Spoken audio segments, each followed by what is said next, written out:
All right, boys, and we're back. It's time for round one of the 2019 Stanley Cup playoffs. If you remember last season, we got the last video, we got the whole season out of the way. 2018-19 went pretty well for us, considering we were one of the top teams, I feel, in the NHL. We were really good for the first half of the season, and I decided not to do anything at the trade deadline, and this team really started to falter towards the second half of the season, but hopefully we can get our legs back under us and go ahead and take care of this round one matchup we have against Florida. As you can see, we were top in our division, and then fell a little bit. We were I was thinking President's Trophy halfway through the season, then we fell a little bit down here to 6th. With a lot of great teams. Wow, 8 teams over 100 points this season, so that's a large number of teams that are fairly good. Thankfully, we don't have to play any of them in the first round. We play our Atlantic Division opponent, Florida Panthers, 43, 32, and 7, so totaling 93 points. I believe they got a wild card spot. Yeah, they would have gotten a wild card spot. They are the first wild card team, though, which means, yeah, Washington just went off there in the Metro. But we don't have to worry about any other team but Florida for now. I was looking at some of you guys' comments. I saw some of you guys say that Okposo takes a big drop off and that Kane is locker room cancer. I even saw one comment suggest a trade for McDavid. I would love to have McDavid on this team, but I think we would A, have to give up too much to get him, and B, Edmonton would never ever trade away Connor McDavid. It's sort of like you guys telling me to trade away Jack Eichel now at his current state and his current form. So I would honestly just never do that. So I don't think Edmonton would trade away McDavid, not for the likes of Kane or Okposo or even a couple first-round picks. I think he's their number one franchise guy, just like Jack is to us. So I'm not going to do that, but I am looking at trading maybe Okposo or Kane at the draft for maybe a younger winger. They're both hit their potential.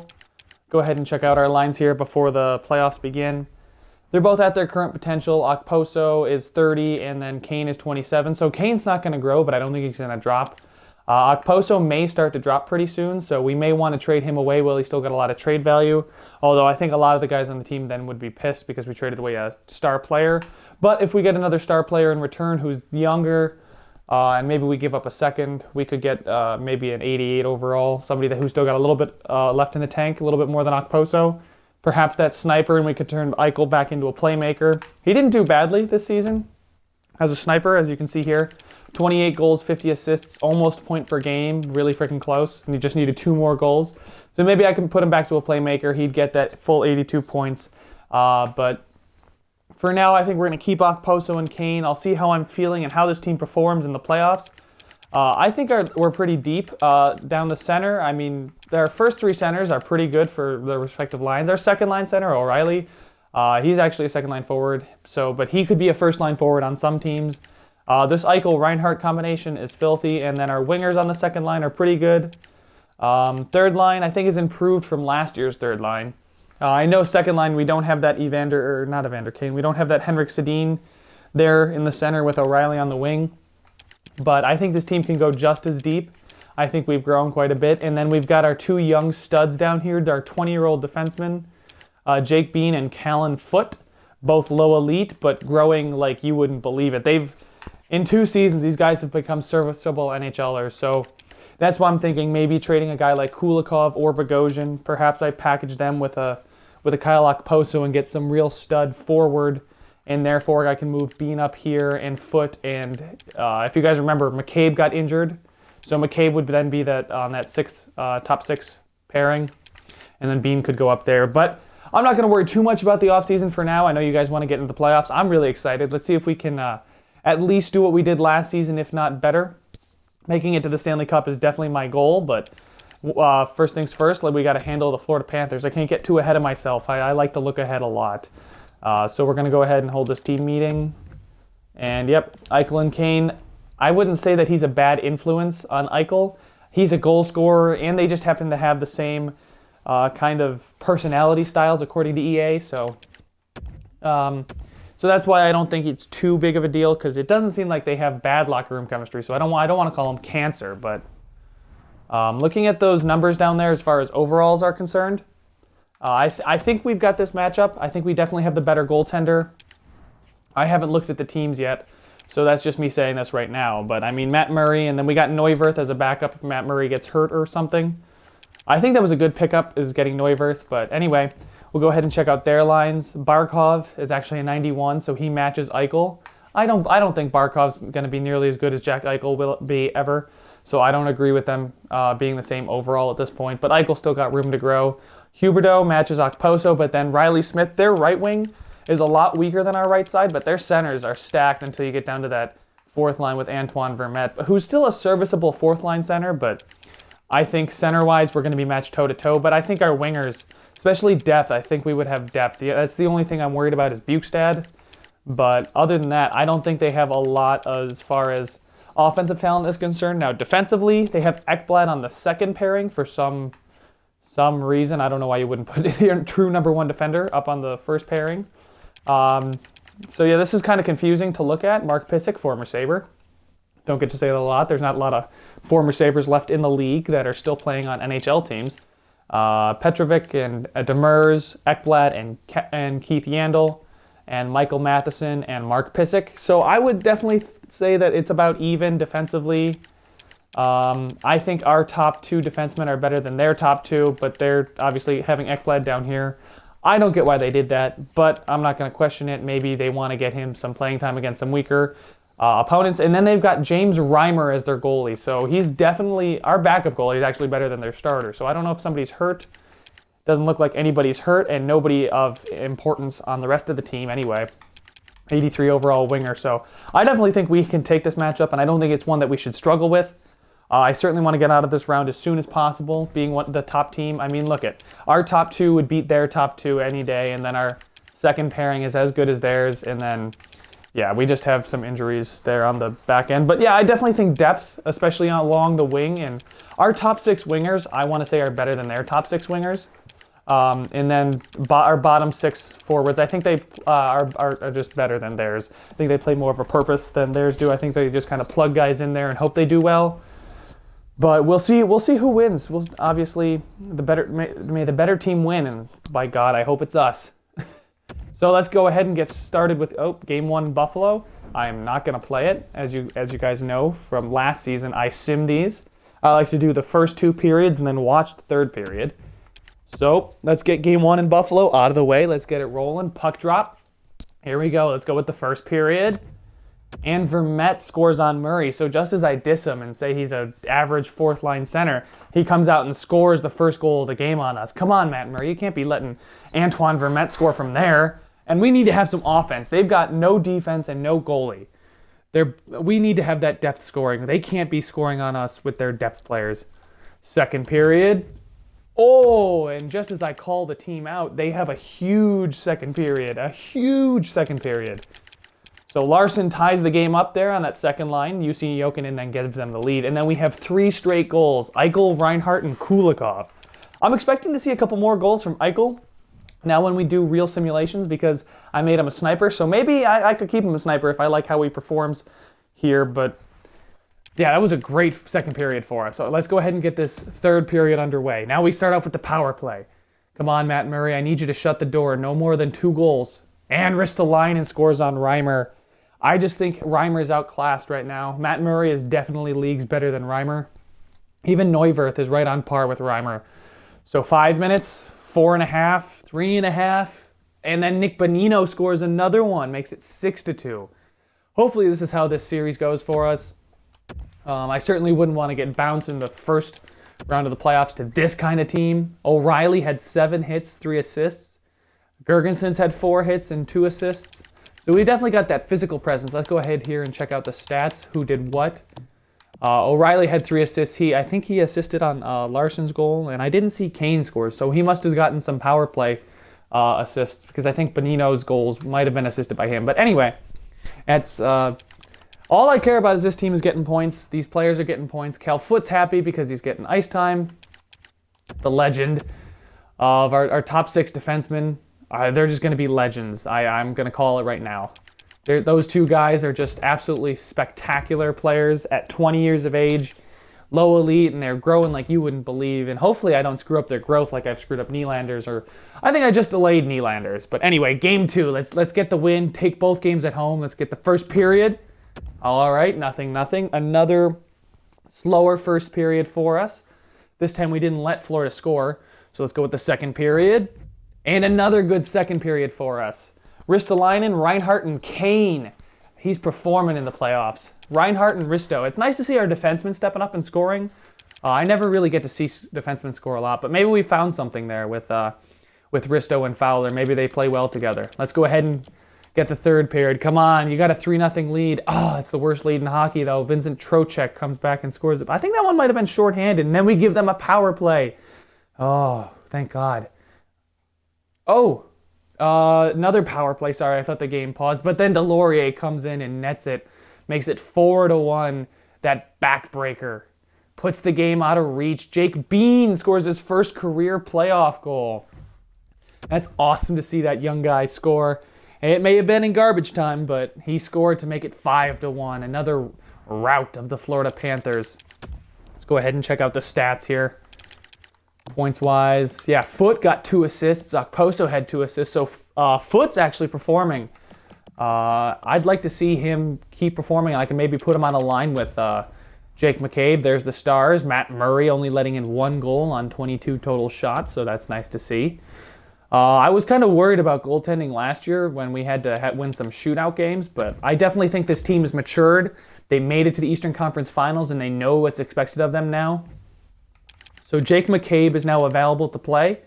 You know what? I'm not going to mess with the lines right now. I'm going to leave him scratched. He might get angry at me, but Cal Foote having 2 assists last game and Jake Bean scoring a goal means that I can keep Jake McCabe scratched in case somebody else gets hurt. And plus, he's ready to play, but he's not fully recovered from an injury. So let's go ahead. Let's see if we can go up 3-0 in the series. Take this one in Florida. Just break the will of the Florida Panthers. Let's go. First period. Ooh, Vermette is scoring for them more than anybody else. Then Reinhart answers, and then Bukestad with 5:11 left in the first makes it a 2-1 first period for the Florida Panthers. They're not going to give up easily, but we're the Buffalo Sabres. We've been here. We've done this before. We're a proud franchise, so let's show them what we've got, Buffalo. Let's go with the second period.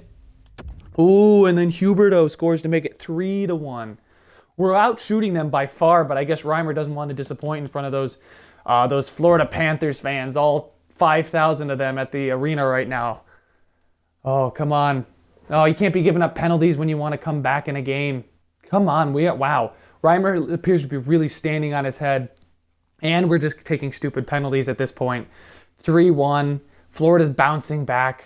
2-1 looks a lot worse than 3-1, and then they score right on top of Matt Murray. It's that, wow. Like, when you say right on top, that's right in the crease. So a 4-1 final. It appears whatever team wins gets a lot of goals. And they should be upset about that. Yeah, you're getting some ice time, but no, you're not able to put some pucks in the back of the net when we go down to Miami. Let's see. Did our AHL squad? Yes, they did. They're playing the Toronto Marlies in the first round, so that'll be an exciting matchup for all the fans in Rochester. Toronto, the Maple Leafs are also in the Stanley Cup playoffs, so let's just take a quick break to look at these down here. So Chicago's up 3-0, Edmonton's up 2-1. Yeah, they wouldn't want to give up McDavid after being up 2-1 kind of thing. Dallas is up 2-1. Not San Jose. Nashville's up 2-1. Then we're up 2-1. Toronto's up 2-1 on the Canadiens. The Capitals are up 2-1 on the Red Wings, and the Rangers are up 2-1 on the Penguins. So a lot of hockey still to be played, but that's what it's looking like right now. If we can take Game 4, I really don't want to be tied up against this team. I'd like to take Game 4 and then have a 3-1 lead heading back into Game 5 back in Buffalo. So let's get it started early. Let's get some quick ones. First period. All right, as I call on the team to get some quick goals in the first period, Delorier and O'Reilly open the score sheet for the Buffalo Sabres. And they're actually playing their backup goalie. Montembeau, I believe. Screw it. Monty, we'll call him Monty. 2 goals on Monty there in the first period on 7 shots, so their backup is not as serviceable as our backup, so I definitely think this is a game we should have if they're playing Monty. Second period. All right, I'll take it. Lots of shots being thrown at Matt Murray, but he's standing on his head so far. And hey, if goaltending is what wins us this series, I'm okay with it, because that's why we went out and acquired Matt Murray.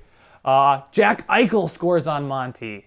There's our third goal. We're up 3-0, but it's the worst lead in hockey. Can we hold on? Can we hold on? Come on, Matt Murray. I know you've been getting peppered all night, but you got to just hold on to it for us. Come on, I think we've done it. There we go. We're up 3-1 going back to Buffalo. Good game for everybody. Let's go ahead and check out the stats here. Let's see. Foote had another 2 assists. Yeah, that's why I didn't scratch him when McCabe came back, because McCabe never really performed, but Cal Foote's getting points. In just 14 and a half minutes, or not 14 and a half, about 15 minutes on the ice, he's getting 2 points. He's a +2. He's performing for us. He's our #1 performer so far in the playoffs, so I'm not going to scratch him for McCabe. Matt Murray had a 32-save shutout, so that's really nice to see. They put in their backup. They thought he could maybe steal them game 2 after winning second game in Florida. We're going back home for game 4. Come on, let's close the series out. Let's make this a quick video. So McCabe is officially recovered from his injury. Hold team meeting.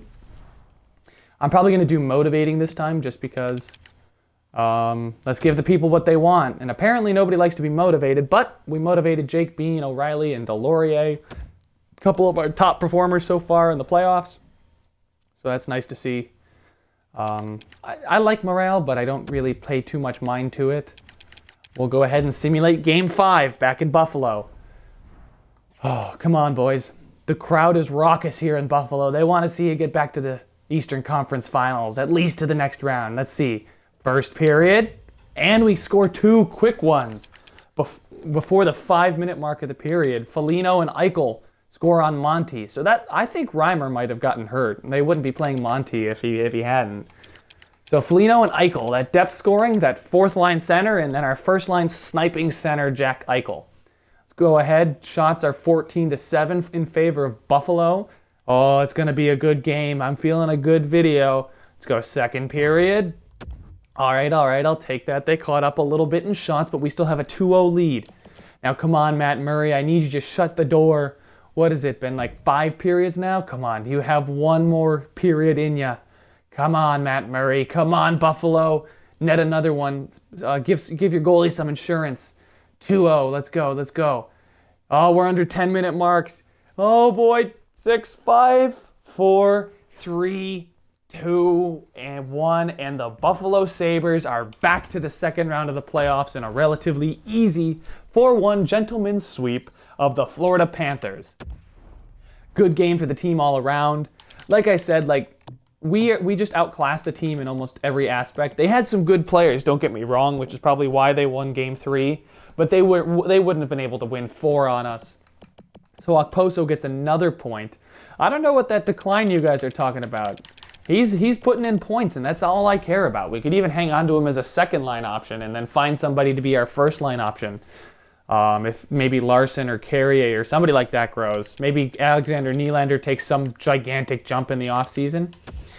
Matt Murray, another shutout performance. Is that back-to-back shutout performances? Got to give it to second starter Monty, who played his heart out there trying to keep the series alive for him. But Marcus Foligno gets a goal, and the Buffalo Sabres are on to round number 2. Who are we going to play? So it looks like we are the first team to go ahead and make it to the second round of the playoffs, which is huge because we need rest. It's a tough decision right now because I saw Jake McCabe lost morale for being injured.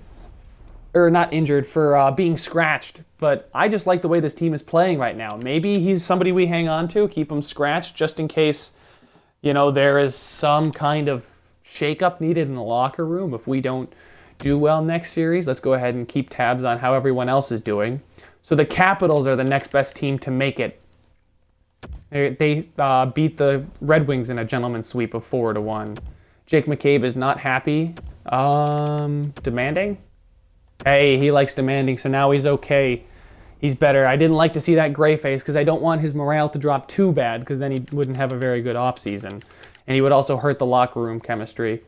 Let me know if you guys want me to keep Cal Foote in there. I mean, so far he's been playing well for us. Let's go ahead and check out these stats really quickly. So far he's been playing quite well for us. in the playoffs. He might actually be our leading point getter. No, he's not. But, I mean, 4 points in 5 games from a defenseman who's listed as a depth defenseman? I mean, the dude is just on fire. So, can we scratch him and, like, be okay with it? And then play a guy like, oh, he's not going to be on this list. Play a guy like, or maybe we could play somebody over Bogosian, but Bogosian's a good, solid top 4 defenseman who's got good defensive category, so I want to keep him. Maybe we play him over Jake Bean, who only has a goal, but I mean, he's got a goal, he's contributing, he's got good defensive categories too, and it's helping us aid Matt Murray in getting these shutouts. Okposo, Eichel, and Reinhart, again, our top line is on fire. Foote and Risto, apparently our top 2 defensive point getters. And then we got a lot of depth points from across the board, so that's really nice to see. Let's go ahead and check out how Matt Murray did in that first round. 2 shutouts, a .950 save percentage, and a 1.4 goal against average. Kind of what you'd expect from a 4-1 record in the first round. But yeah, go ahead, let me know, guys, if you think I should play McCabe or keep him scratched just to keep things rolling the way they are. Go ahead and simulate another day. Is Toronto gonna... Oh, the Canadians come back and win Game 6. No, wait, win Game 5. I can do math, I promise. Lots of Game 6s going on. So Chicago was up 3-0, but now now LA has won the last 2. Edmonton was up 2-1. It's now 3-2. Same thing with Dallas, 3-2. And then now Nashville's only 1-1, and the Wild have come back and won 2. Toronto, it was up 2-1. Now they're 3-2. And the Rangers are up 3-2. So maybe we could be seeing a lot of Game 7s, getting our guys a lot of rest that they kind of need after a brutal second half of the season. And then, so the Chicago Blackhawks are the next team to win. So they got a little bit of a scare there. Almost were tied 3-3 in the series, but they held off the Los Angeles Kings. Let's go ahead and see who else is coming with us in the second round. So Edmonton goes ahead, and the Canadians tie it up, and so do the Pittsburgh Penguins. Everyone is in a Game 7. All the remaining teams besides Edmonton are now in a Game 7. Wow, lots of energy being expended here, guys, in this first round. So that bodes well for us that we got rid of the Panthers so quickly. Let's see who's gonna win. Who are we playing? Okay, so St. Louis comes back and goes ahead and defeats the Dallas Stars. So there should be 3 Game 7s today. Let's see who wins them all. And Pittsburgh and Toronto win. So Pittsburgh climbs back into the series and Toronto holds off on the scare, while the Minnesota Wild also come back and win. So we are playing our rivals. Right across the border up north there, the Toronto Maple Leafs. Mike Babcock and the Toronto Maple Leafs have gotten here. They went 44-29-9, so again, they were a decent team. They might have gotten a wild card. I'm not 100% sure. We'll go ahead and check that out right here. Actually, they were right behind us, but 7 points behind us. But then again, they were still second place in the division. So they're no team to be just overlooked. Yeah, so that was round 1 of the playoffs, guys. Go ahead and let me know any thoughts or comments you have, or suggestions for maybe the offseason or lines, especially that McCabe issue. Go ahead and let me know what you think I should do about that in the comment section. If you're new to the channel, make sure to subscribe up there at the top. If you want to see the rest of the videos in this playlist, go ahead and look to your left now. And in the bottom right, I'm going to show you the best video for you, so please go enjoy that one. Alright guys, we're into round 2, and I will see you in the next one.